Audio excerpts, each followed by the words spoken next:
ছাত্রছাত্রী আমার চ্যানেলে ভিডিওটি দেখার জন্য স্বাগত জানাই। তোমরা যারা 2024 সালে মাধ্যমিক পরীক্ষা দেবে তাদের জন্য পেজ 17 থেকে এসএকিউ এবং তার উত্তর নিয়ে আজকের ভিডিওতে হাজির হয়েছি।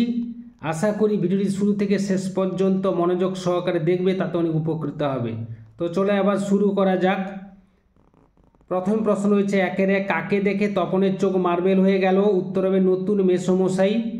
এরপরে এই পেজের এমসিকিউগুলো তোমরা একটু স্ক্রিনশট একটু করে নাও, তারপরে আমি এসএকিউ প্রশ্নের উত্তরে চলে যাচ্ছি।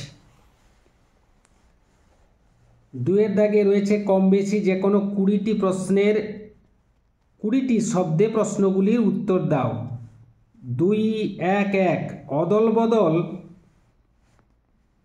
গল্পটি কে বাংলায় তর্জমা করেছেন? উত্তর হবে অদল বদল গল্পটি বাংলায় তর্জমা করেছেন অর্ঘ্যকুসুম দত্তগুপ্ত। এরপরে আমরা সরাসরি চলে যাচ্ছি পরবর্তী প্রশ্ন হচ্ছে 2-1-2 তবে এ বস্তুটি পকেটে কেন? কোন বস্তুটি পকেটে ছিল? উত্তর হবে বস্তুটি বলতে এখানে গাঁজার কলকের কথা বলা হয়েছে। 2-1-3 তপনের লেখা গল্পটির নাম কি ছিল? উত্তর হবে তপনের লেখা গল্পটির নাম হচ্ছে প্রথম দিন।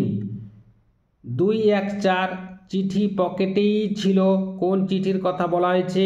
নদের চাঁদের স্ত্রীকে লেখা 5 পৃষ্ঠা ব্যাপী বিরহ বেদনাপূর্ণ চিঠির কথা এখানে বলা হয়েছে। 2-1-5 সে ভয়ানক দুর্লভ জিনিসটি কি? উত্তর হবে জগদীশবাবুর বাড়িতে আগত সন্ন্যাসীর পায়ের ধুলো। এই সন্ন্যাসীর পায়ের ধুলোকে দুর্লভ জিনিস বলা হয়েছে। এই দুর্লভ জিনিস পেয়েছিলেন জগদীশবাবু। পরবর্তী প্রশ্ন 2-2-1 বিদায় এবে দেহ বিধুমুখী। বিধুমুখী হলেন ইন্দ্রজিতের স্ত্রী প্রমীলা। কৃপণ আলোর অন্তপুরে আলো কৃপণ কেন? অরণ্য সংকুল আফ্রিকায় সূর্যালোক প্রবেশ করতে পারে না, অর্থাৎ আফ্রিকার জঙ্গলে পরিপূর্ণ হওয়ায় সূর্যের আলো ঠিকমতো আফ্রিকার ভূমিতে প্রবেশ করতে পারে না, সেই জন্য বলা হয়েছে আফ্রিকাকে কৃপণ আলোর অন্তপুরে। 2-2-3 নেমে এলো তার মাথার উপর কি নেমে এলো? উত্তর হবে অপেক্ষমান মেয়েটি অর্থাৎ প্রিয়তমা অর্থাৎ স্বদেশ মাতার মাথার উপর পাথরের মতো পরপর বছরগুলো নেমে এলো। পরবর্তী প্রশ্ন 2-2-4 অস্ত্র খেলো অস্ত্র রাখো। কোথায় অস্ত্র রাখার কথা বলা হয়েছে?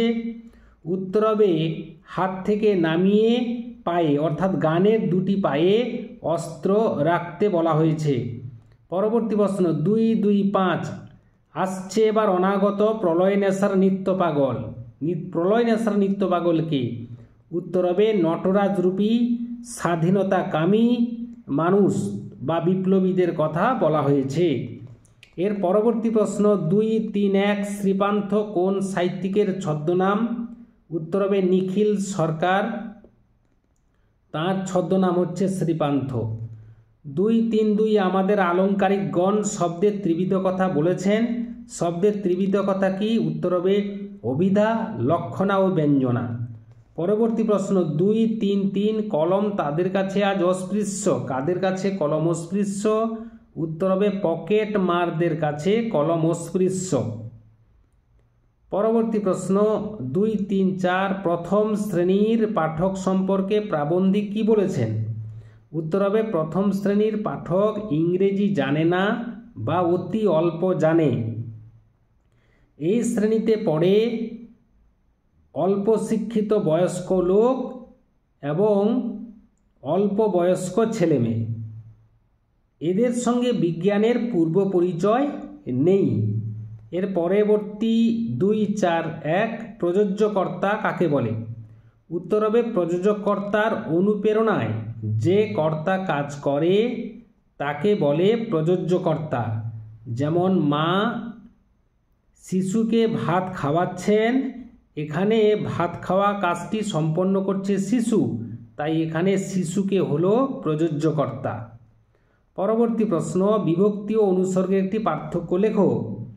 বিভক্তি শব্দের সঙ্গে যুক্ত হয় কিন্তু অনুসর্গ শব্দের পরে আলাদাভাবে বসে। পরবর্তী প্রশ্ন 2, 4, 3 ব্যাসবাক্য সহ একটি দ্বন্দ্ব সমাসের উদাহরণ দাও। আমি তার উত্তর প্রস্তুত করেছি। হাসি ও কান্না সমান হাসি কান্না, এটি দ্বন্দ্ব সমাসের উদাহরণ। এর পরবর্তী প্রশ্ন 2, 4, 4 সমাস শব্দটির অর্থ কি? সমাস শব্দটির অর্থ হলো সংক্ষেপ বা সংক্ষিপ্তকরণ। পরবর্তী প্রশ্ন 2, 4, 5 অকারক কয় প্রকার ও কি কি? উত্তর হবে অকারক 2 প্রকার, যথা সম্বন্ধ পদ এবং সম্বোধন পদ। পরবর্তী প্রশ্ন 2, 4, 6 5 দিন নদীকে দেখা হয় নাই, কর্তৃবাচ্যে পরিণত করো। উত্তর হবে 5 দিন নদীকে দেখিনি। পরবর্তী প্রশ্ন 2, 4, 7 এরা দুজনে একই স্কুলে একই ক্লাসে পড়ে, জটিল বাক্যে পরিবর্তন করো। যেখানে এরা দুজনে পড়ে সেটা একই স্কুল একই ক্লাস। পরবর্তী প্রশ্ন 2, 4, 8 ঘাস জন্মালো রাস্তায়, রাস্তা নিচে দাগ আছে অর্থাৎ নিম্নরেখ পদটির কারক ও বিভক্তি নির্ণয় করো। তাহলে রাস্তায় পদটির কারক ও বিভক্তি নির্ণয় করতে হবে।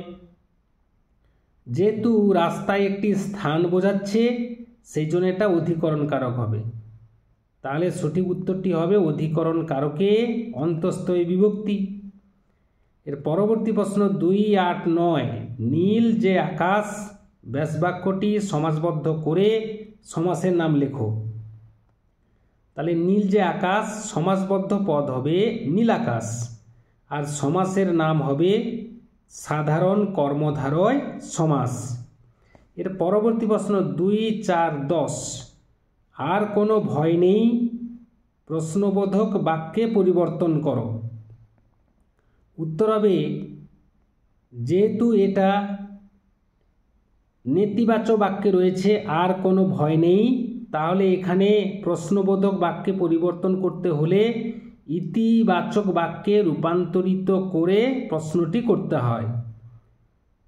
তাহলে সঠিক উত্তরটি হবে আর ভয় কিসের।